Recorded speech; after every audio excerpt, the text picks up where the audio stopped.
Bom dia a todos. Eu sou a professora Laura e eu vou dar aula para vocês hoje da disciplina de Física.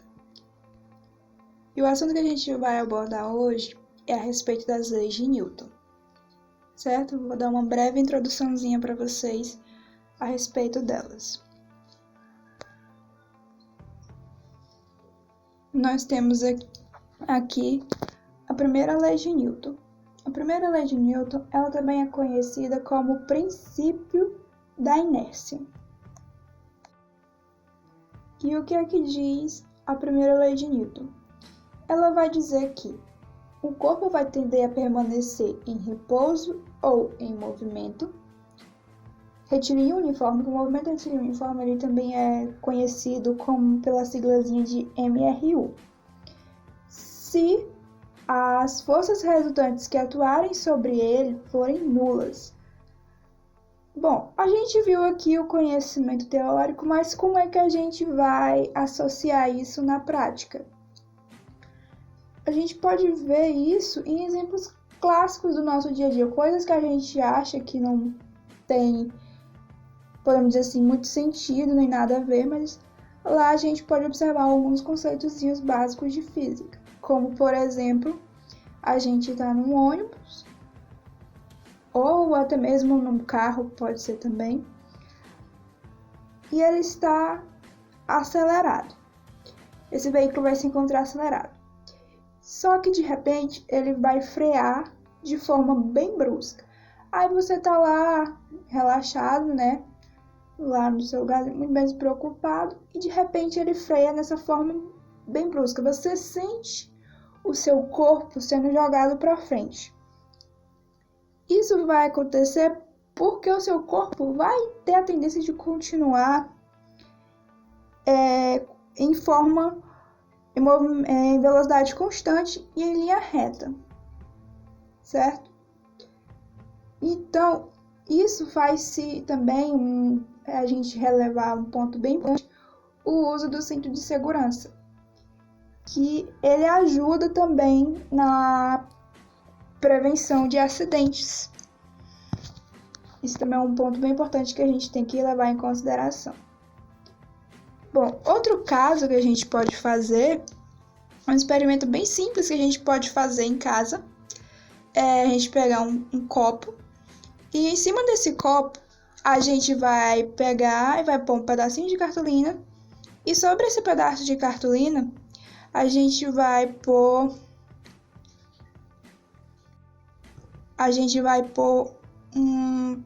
uma moeda.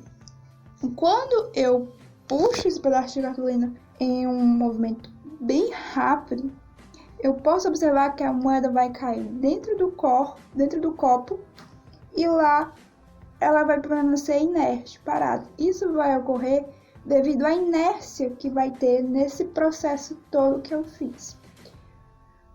Um outro exemplo que a gente pode também observar é na casa de vocês. Tem lá uma mesinha com uma toalha e em cima tem um vaso. Vocês também vão fazer mais ou menos esse mesmo experimento. Vocês vão pegar a toalha e vão puxar ela de forma bem rápida. Vocês vão observar que o vaso não vai cair no chão, não vai quebrar, mas por favor, não façam isso, pelo amor de Deus, quebrar o vaso da casa da mãe de vocês. E vocês vão ver que o vaso vai ficar lá bonitinho no lugar dele, certo? Por que que isso vai acontecer? Quando eu puxar a toalha em alta velocidade, a força de atrito que vai existir entre o objeto e a toalha vai ser praticamente insignificante. Isso vai fazer com que o vaso não caia e fique lá no lugarzinho dele, certo? Bom, agora a gente vai tratar a respeito da segunda lei de Newton. A segunda lei de Newton, ela também é conhecida como princípio fundamental da dinâmica. O que é que ela vai tratar a segunda lei de Newton? ela vai tratar a respeito da força resultante que vai atuar em um corpo, vai ser igual ao produto da massa vezes a aceleração. Vai ser o produto da massa vezes a aceleração. Bom, e também a gente pode observar que a força resultante ela é dada em newtons. A gente tem que atentar bem para as unidades de medida. A massa do corpo é dada em quilogramas e a aceleração é dada em metros por segundo ao quadrado. E a gente vai ver que, de acordo com ela, quando o corpo se sujeita a uma ação de força resultante não nula, esse corpo vai adquirir uma aceleração na mesma direção e no mesmo sentido da força resultante. E como a gente viu até agora a primeira e a segunda lei de Newton, a gente pode observar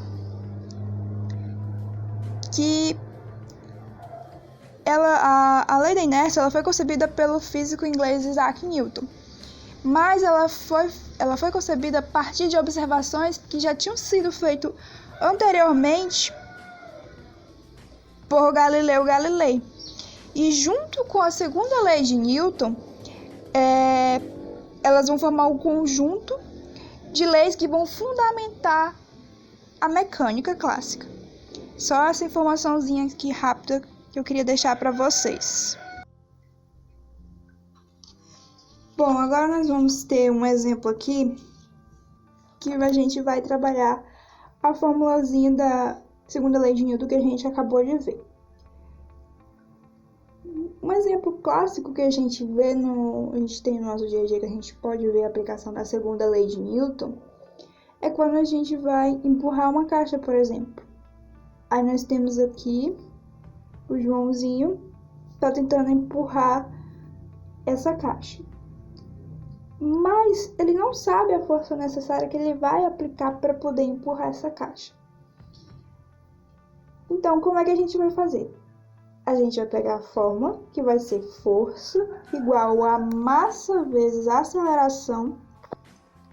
A questão me dá a massa e me dá a aceleração. A massa vai ser de 2 kg e a aceleração vai ser de 12 metros por segundo ao quadrado. Multiplicando a massa vezes a aceleração, eu vou encontrar a minha força de 24 newtons. Então, a força que o Joãozinho vai precisar aplicar para poder empurrar a caixa vai ser de 24 newtons.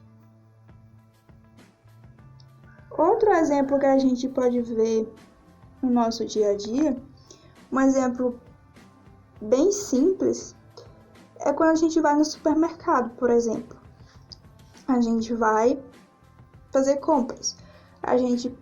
Quando a gente pega o carrinho que ele está vazio, a gente observa que a gente necessita fazer uma força bem menor para poder empurrar ele, certo? Mas aí depois que a gente fez as compras e tudo, aí a gente vai lá pro caixa pagar a conta, a gente observa que quando a gente vai empurrar esse carrinho,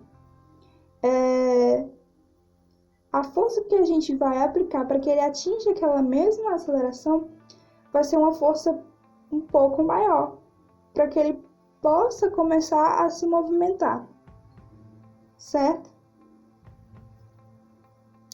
Outro exemplo que a gente pode ver também é numa brincadeira simples do dia a dia que vocês estão acostumados a brincar ou então já brincaram alguma vez.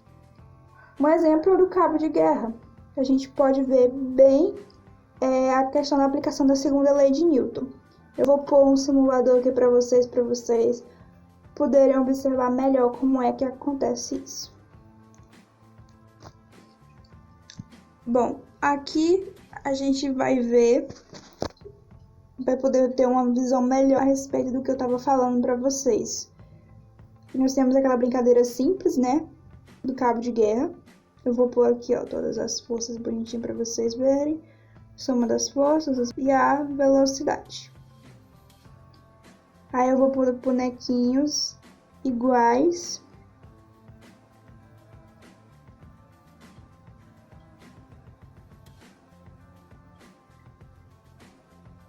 para vocês poderem observar. Podem observar que tanto do lado que a gente vai ter os bonecos azuis está 200 newtons e do lado que tem os bonecos vermelhos também vai estar 200 newtons. Vou iniciar aqui. A gente observa que o carrinho não se movimentou, porque está sendo aplicada a mesma força em ambos os lados. Ou seja, a aceleração que eu vou ter aí vai ser nula, uma vez que a força que está atuando nesse cabo de guerra aqui, nessa situação, vai ser nula. Agora, se eu fizesse uma pequena alteração aqui, ó, vou voltar aqui e vamos pôr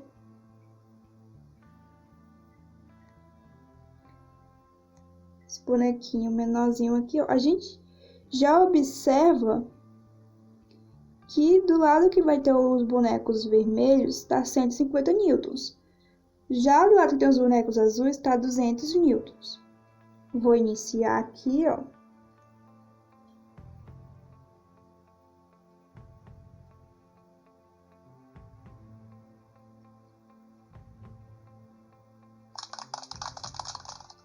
A gente pode observar que os bonecos azuis ganharam o cabo de guerra, certo? Porque a força que estava sendo aplicada do lado que eles estavam estava sendo maior, de 200 newtons. Já do outro lado estava de 150. Se eu for fazer calcular a força resultante aqui, a gente vai ver que a diferença aqui vai ser de 50 newtons, certo? Então aqui deu para vocês ter uma compreensão melhor a respeito disso. Agora, a gente vai ver aqui alguns exercícios, uns 2 exercíciozinhos que eu coloquei para vocês, para a gente ter uma fixação melhor a respeito do assunto das leis de Newton. A primeira questão diz o seguinte: de acordo com a primeira lei de Newton, quando a gente viu lá no comecinho da aula, a respeito da primeira lei de Newton. Aí vocês vão pegar na memóriazinha de vocês, ver o que vocês lembram de primeira lei de Newton. A letra A diz o seguinte: um corpo tende a permanecer em repouso ou em movimento retilíneo uniforme quando o resultante das forças que atuam sobre ele é nula. A gente já fica meio assim, né? Vamos deixar aqui, vamos ver os outros itens. Letra B. Um corpo permanece em movimento apenas enquanto houver uma força atuando sobre ele. Letra C. Quando o resultante das forças que atuam sobre um corpo é igual a zero, esse corpo somente pode estar em repouso. Letra D. A inércia de um objeto independente de sua massa. Ou letra E. Uma partícula tende a permanecer em aceleração constante. Bom, das 5 alternativas aqui, a que a gente vai observar que tem mais, assim, tá mais correta sobre a afirmação da primeira lei de Newton é a letra A, certo? Então, aqui a gente tem como afirmativa a letra A. Agora vamos para a segunda questão. Segunda questão, a gente vai observar que nós vamos abordar a segunda lei de Newton. Nós temos um corpo de massa igual a 20 kg, atuam 2 forças de mesma direção em sentidos opostos. A gente viu que a segunda lei de Newton fala de mesma direção e mesmo sentido, que correspondem a 60 e 20 newtons. Determine a aceleração em que esse objeto movimenta-se. Então, a gente vai fazer o seguinte. Primeiro vamos obter a força resultante, certo? A nossa força resultante vai ser FR, vai ser igual a F1, vai ser o 60 menos F2, que vai ser 20. A minha força resultante vai ser igual a 40 newtons, certo? Agora que eu obtive a minha força resultante, eu vou poder aplicar lá na formulazinha que a gente viu lá no início. para poder obter a minha aceleração. Vou pôr a fórmula B. Força resultante igual massa vezes a aceleração. Minha força resultante foi de 40 newtons. Que é igual a minha massa, que é de 20, foi me dado lá na questão, vezes a aceleração. Eu vou ter 20A igual a 40. Logo, a minha aceleração vai ser igual a 2 metros por segundo ao quadrado. E isso vai nos dar a letra B. A letra B que corresponde a 2 metros por segundo. Letra B, 2 metros por segundo. Bom, essa foi a nossa aula de hoje. A gente viu brevemente a primeira e a segunda lei de Newton. E na próxima aula a gente vai ver a respeito da terceira lei de Newton. Espero que vocês tenham gostado, tenham tido uma boa compreensão. É isso, muito obrigada e bons estudos a todos.